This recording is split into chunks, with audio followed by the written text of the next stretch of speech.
श्री कृष्ण कहते हैं, मनुष्य जो बोता है वही काटता है। ये नियम न किसी राजा के लिए बदलता है, न किसी गरीब के लिए। ये ब्रह्मांड का सबसे प्राचीन और सबसे न्यायपूर्ण नियम है, कर्म का नियम। मनुष्य जीवन में अनेक बार ये प्रश्न करता है, मेरे साथ ही ऐसा क्यों हुआ? मैं तो किसी का बुरा नहीं चाहता था, फिर मुझे ही दुख क्यों मिला? और जब वो देखता है कि जो छल करता है, जो झूठ बोलता है, जो दूसरों को धोखा देता है, वो सुख में दिखता है, तो उसके मन में संदेह उठता है। उसे लगता है शायद इस दुनिया में न्याय नहीं है, शायद भगवान सो रहे हैं, शायद बुरे लोग बच जाते हैं। लेकिन ये केवल मनुष्य की अधूरी दृष्टि है, क्योंकि मनुष्य केवल आज देखता है, पर कर्म पूरे जीवन की कहानी लिखता है। कर्म कोई तात्कालिक दंड नहीं है, ये कोई तुरंत मिलने वाली सजा नहीं है। कर्म समय के साथ अपने फल को पकाता है। जैसे किसान बीज बोकर रोज खेत खोदकर नहीं देखता कि बीज उगा या नहीं, वो धैर्य रखता है। उसे विश्वास होता है कि समय आने पर फसल जरूर निकलेगी। ठीक वैसे ही हर कर्म एक बीज है। कुछ बीज तुरंत फल देते हैं, कुछ बीज समय मांगते हैं, और कुछ बीज कई जन्मों तक अपनी जड़ें फैलाते रहते हैं। मनुष्य सोचता है, मैंने ये काम छुप कर किया, कोई देख नहीं पाया। लेकिन वो भूल जाता है, उसका मन देख रहा था, उसकी आत्मा देख रही थी, और ब्रह्मांड का हर कण उस क्षण का साक्षी था। इंसान दूसरों को धोखा दे सकता है, खुद को भी समझा सकता है, लेकिन अपने कर्मों से कभी नहीं बच सकता। कर्म स्मृति होते हैं, वे आत्मा में अंकित हो जाते हैं। श्री कृष्ण कहते हैं, जो तुम आज कर रहे हो वो केवल वर्तमान नहीं, तुम्हारे भविष्य की रचना है। मनुष्य अपने भाग्य को दोष देता है, पर यह नहीं समझता कि भाग्य भी कर्मों से ही जन्म लेता है। भाग्य कोई लिखी हुई रेखा नहीं, ये हर दिन तुम्हारे कर्मों से बनती नई कहानी है। कई बार जीवन में दुख बिना कारण आता हुआ लगता है, लेकिन वास्तव में हर दुख का कारण होता है, या तो इस जन्म का या किसी पुराने जन्म का। कर्म कभी नष्ट नहीं होते, वे रूप बदल सकते हैं, समय बदल सकते हैं, पर समाप्त नहीं होते। यही कारण है कि कुछ लोग बिना कारण सुखी जन्म लेते हैं और कुछ लोग संघर्षों के बीच जन्म लेते हैं। ये अन्याय नहीं, ये न्याय है, कर्मों का संतुलन। श्री कृष्ण कहते हैं, जब तुम्हें जीवन में कठिनाई मिले तो भागो मत, रुको, समझो और पूछो, ये मुझे क्या सिखाने आई है? क्योंकि हर परिस्थिति एक शिक्षक होती है। कर्म तुम्हें तोड़ने नहीं आते, वे तुम्हें बनाने आते हैं। जो व्यक्ति दुख में भी धैर्य और विवेक रखता है, वो कर्मों के बंधन से धीरे धीरे मुक्त होने लगता है। और जो व्यक्ति अहंकार में गलत कर्म करता है, वो अपने लिए नया बंधन रचता है। इंसान अपने रूप से बड़ा नहीं होता, अपने धन से बड़ा नहीं होता, वो अपने कर्मों से बड़ा होता है। सच्चा आभूषण आचरण होता है, और सच्ची पहचान कर्मों से बनती है। याद रखो, कर्म कभी नहीं भूलते, वे मौन रहते हैं, धैर्य रखते हैं, और सही समय आने पर अपना उत्तर अवश्य देते हैं। श्री कृष्ण कहते हैं, मनुष्य जो बोता है वही काटता है।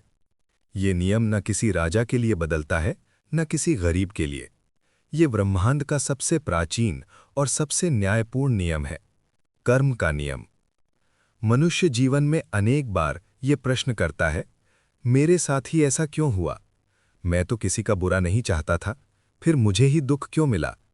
और जब वो देखता है कि जो छल करता है, जो झूठ बोलता है, जो दूसरों को धोखा देता है, वो सुख में दिखता है, तो उसके मन में संदेह उठता है। उसे लगता है शायद इस दुनिया में न्याय नहीं है, शायद भगवान सो रहे हैं, शायद बुरे लोग बच जाते हैं।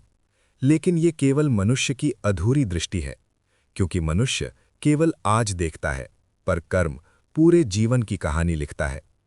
कर्म कोई तात्कालिक दंड नहीं है, ये कोई तुरंत मिलने वाली सजा नहीं है। कर्म समय के साथ अपने फल को पकाता है। जैसे किसान बीज बोकर रोज खेत खोदकर नहीं देखता कि बीज उगा या नहीं, वो धैर्य रखता है। उसे विश्वास होता है कि समय आने पर फसल जरूर निकलेगी। ठीक वैसे ही हर कर्म एक बीज है। कुछ बीज तुरंत फल देते हैं, कुछ बीज समय मांगते हैं, और कुछ बीज कई जन्मों तक अपनी जड़ें फैलाते रहते हैं। मनुष्य सोचता है, मैंने ये काम छुप कर किया, कोई देख नहीं पाया। लेकिन वो भूल जाता है, उसका मन देख रहा था, उसकी आत्मा देख रही थी और ब्रह्मांड का हर कण उस क्षण का साक्षी था। इंसान दूसरों को धोखा दे सकता है, खुद को भी समझा सकता है, लेकिन अपने कर्मों से कभी नहीं बच सकता। कर्म स्मृति होते हैं, वे आत्मा में अंकित हो जाते हैं। श्री कृष्ण कहते हैं, जो तुम आज कर रहे हो वो केवल वर्तमान नहीं, तुम्हारे भविष्य की रचना है। मनुष्य अपने भाग्य को दोष देता है, पर यह नहीं समझता कि भाग्य भी कर्मों से ही जन्म लेता है। भाग्य कोई लिखी हुई रेखा नहीं, ये हर दिन तुम्हारे कर्मों से बनती नई कहानी है। कई बार जीवन में दुख बिना कारण आता हुआ लगता है, लेकिन वास्तव में हर दुख का कारण होता है, या तो इस जन्म का या किसी पुराने जन्म का। कर्म कभी नष्ट नहीं होते, वे रूप बदल सकते हैं, समय बदल सकते हैं, पर समाप्त नहीं होते।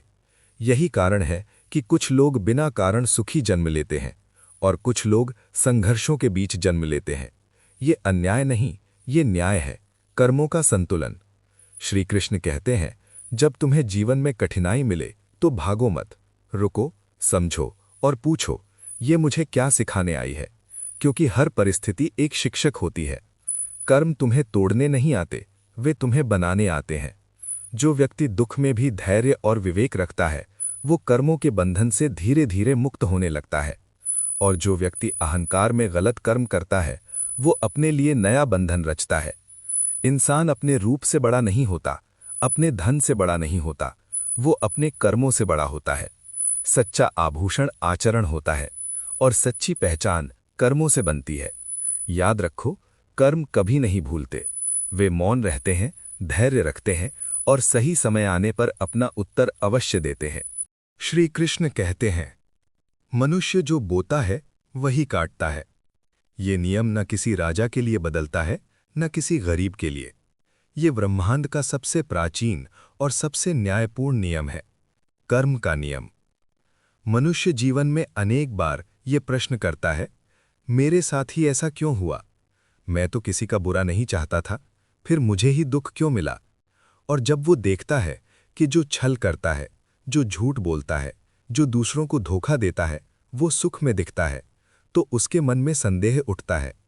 उसे लगता है, शायद इस दुनिया में न्याय नहीं है, शायद भगवान सो रहे हैं, शायद बुरे लोग बच जाते हैं।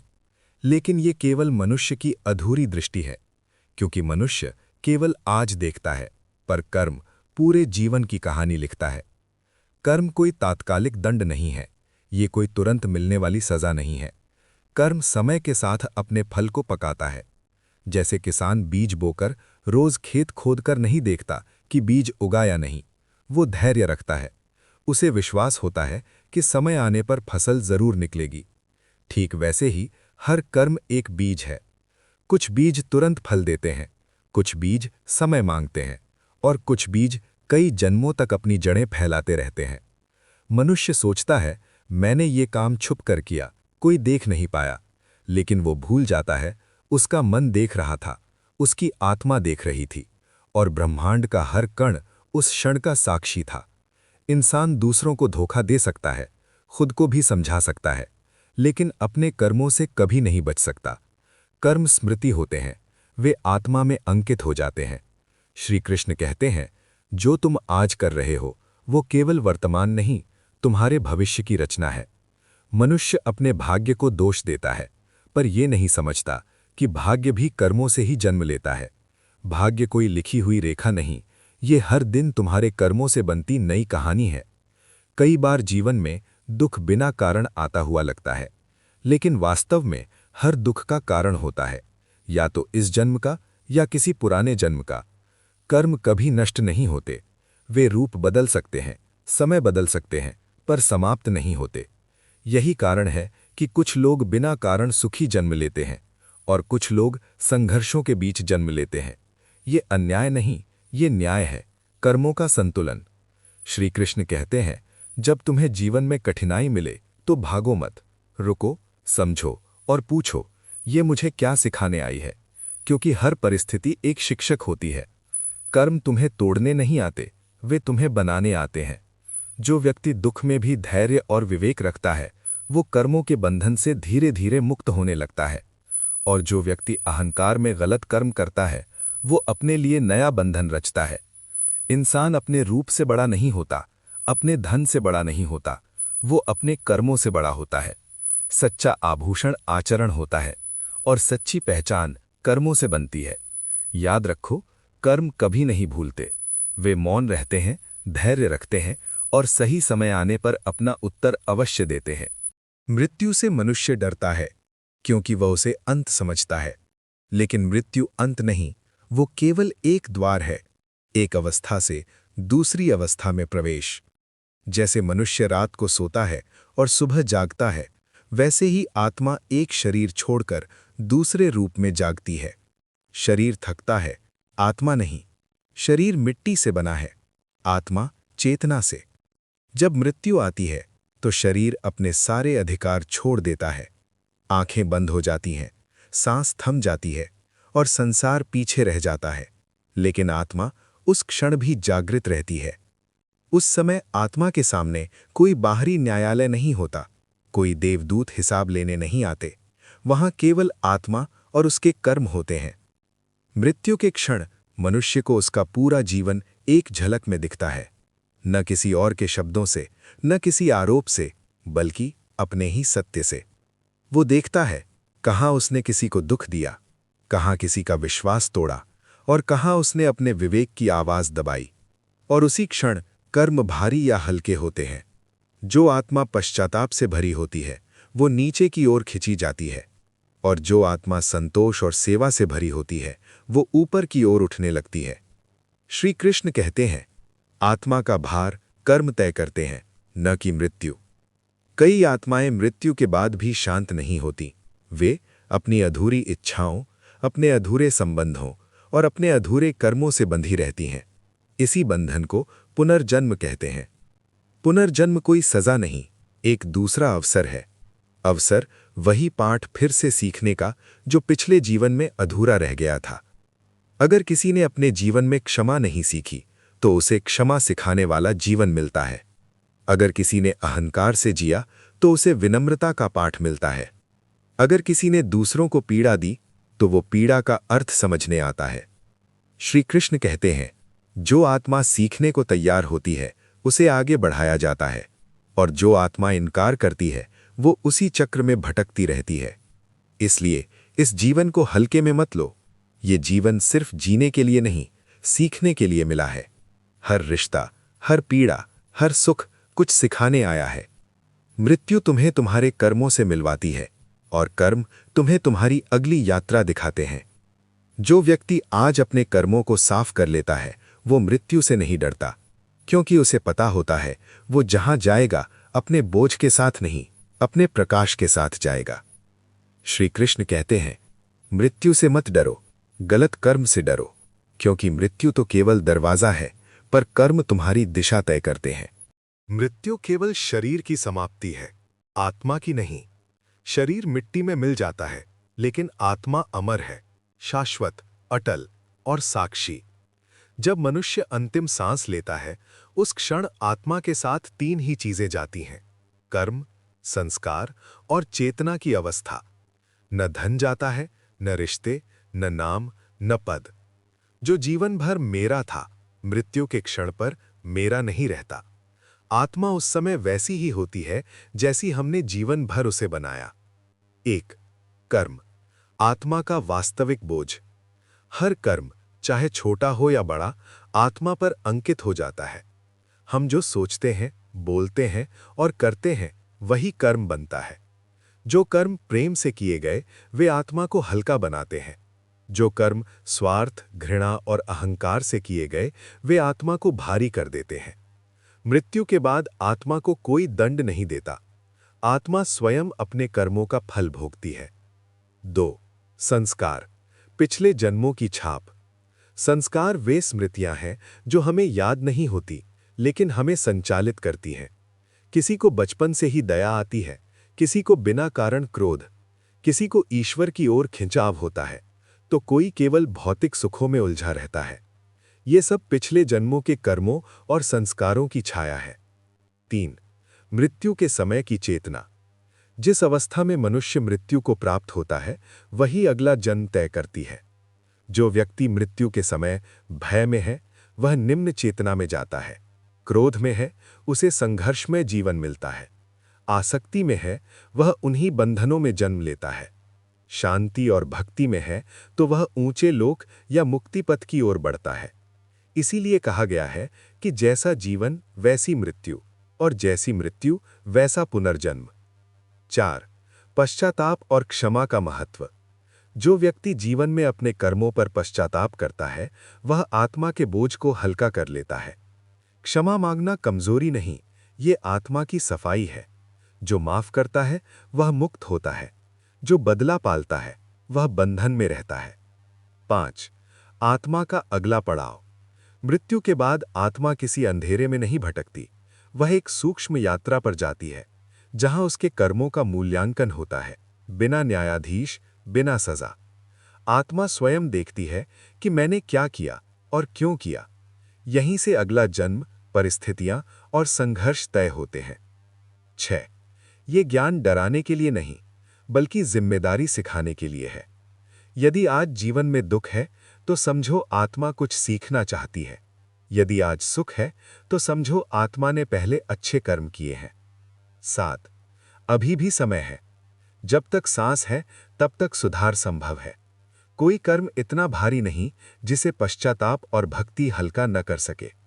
आज जो भोगे वही आत्मा कल काटेगी। इसलिए आज सही बनो ताकि आत्मा मुक्त हो सके। बहुत से लोग पूछते हैं, क्या मृत्यु के बाद कोई बैठा हिसाब करता है? क्या कोई सजा देने वाला है? क्या कोई न्यायालय है? सत्य ये है कि कर्मों का सबसे बड़ा न्यायाधीश आत्मा स्वयं होती है। 1. आत्मा झूठ नहीं बोल सकती। जीवन में हम दुनिया से झूठ बोल सकते हैं, लोगों को दिखावा कर सकते हैं, लेकिन आत्मा से कभी झूठ नहीं बोल सकते। मृत्यु के बाद जब शरीर छूट जाता है तो आत्मा नग्न सत्य के साथ खड़ी होती है। उस समय न कोई वकील होता है, न कोई बहाना, न कोई बचाव, केवल कर्म और उनका भाव। 2. कर्म सिर्फ क्रिया नहीं, भावना भी है। दो लोग एक जैसा कर्म कर सकते हैं, लेकिन फल अलग होता है। क्यों? क्योंकि कर्म का बीज भावना से बनता है। दान अगर दिखावे से किया गया, फल सीमित। दान अगर करुणा से किया गया, फल असीम। सेवा अगर स्वार्थ से की, बंधन। सेवा अगर समर्पण से की, मुक्ति का द्वार। इसलिए कहा गया, भाव शुद्ध तो कर्म मुक्तिदायक। 3. सूक्ष्म शरीर और कर्मों का संग्रह। मृत्यु के बाद आत्मा के साथ सूक्ष्म शरीर जाता है। इस सूक्ष्म शरीर में सारे कर्म, सारी इच्छाएं, सारे डर, सारी अधूरी वासनाएं संग्रहित रहती हैं। यही सूक्ष्म शरीर अगले जन्म का ढांचा बनाता है। 4. अच्छे लोग क्यों दुख पाते हैं? ये प्रश्न हर मन में आता है। उत्तर कड़वा है, लेकिन सत्य है। जो दुख आज मिल रहा है वो हमेशा आज के कर्मों का परिणाम नहीं होता। कई बार वो पिछले जन्मों के कर्मों का भुगतान होता है। आत्मा की शुद्धि की प्रक्रिया होती है, अहंकार तोड़ने की परीक्षा होती है। दुख सजा नहीं, आत्मा का उपचार है। 5. बुरे लोग सुखी क्यों दिखते हैं? ये भी भ्रम है। वे सुख नहीं, कर्मों का उधार भोग रहे होते हैं। हर उधार का भुगतान होता है, कभी इस जन्म में, कभी अगले जन्म में, लेकिन कभी भी टलता नहीं। कर्म धैर्य रखता है, लेकिन भूलता नहीं। 6. मृत्यु के बाद आत्मा क्या देखती है? मृत्यु के बाद आत्मा एक ऐसा दृश्य देखती है जहां पूरा जीवन चलचित्र की तरह चलता है। हर वो क्षण जहां किसी को दुख दिया, जहां किसी को रुलाया, जहां किसी की मदद की, जहां प्रेम दिया, सब आत्मा स्वयं अनुभव करती है। जिसे दुख दिया था, अब वही दुख आत्मा स्वयं महसूस करती है। यही कर्म का न्याय है। 7. क्या यमराज डराने के लिए हैं? यमराज कोई राक्षस नहीं है, वे कर्म के नियम के प्रतिनिधि हैं। डर कर्मों से होना चाहिए, किसी देवता से नहीं। यदि जीवन शुद्ध है तो मृत्यु शांत होगी। 9. मोक्ष का द्वार कब खुलता है? जब कर्म निष्काम हो जाए, अहंकार गल जाए, इच्छाएं शांत हो जाएं, आत्मा ईश्वर में लीन हो जाए, तब पुनर्जन्म का चक्र टूटता है। मोक्ष कोई स्थान नहीं, चेतना की अवस्था है। 10. आज क्या करना चाहिए? आज से किसी को जानबूझकर दुख न दो। जो हो सका उतना भला करो। अहंकार से नहीं, प्रेम से जियो। हर रात सोने से पहले स्वयं से पूछो, आज आत्मा भारी हुई या हल्की। 10. अंतिम सत्य। कर्म का नियम अटल है, न बदला लेता है न पक्षपात करता है। जैसा बोओगे वैसा काटोगे, जैसा जियोगे वैसा जन्म लोगे, जैसा मरोगे वैसी गति पाओगे।